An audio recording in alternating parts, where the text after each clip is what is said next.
So sa mga telco, public utilities, hindi po pansit kanton ang poste ng aming lungsod.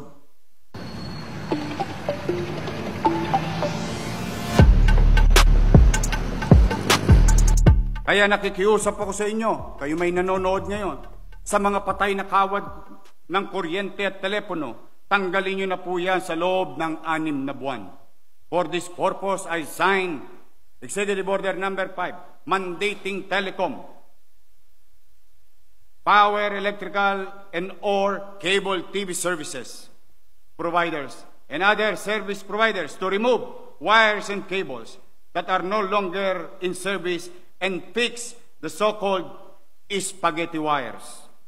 Consider this as a sort of your disconnection notice.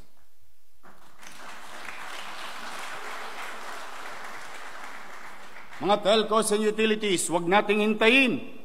Kayo'y testigong buhay.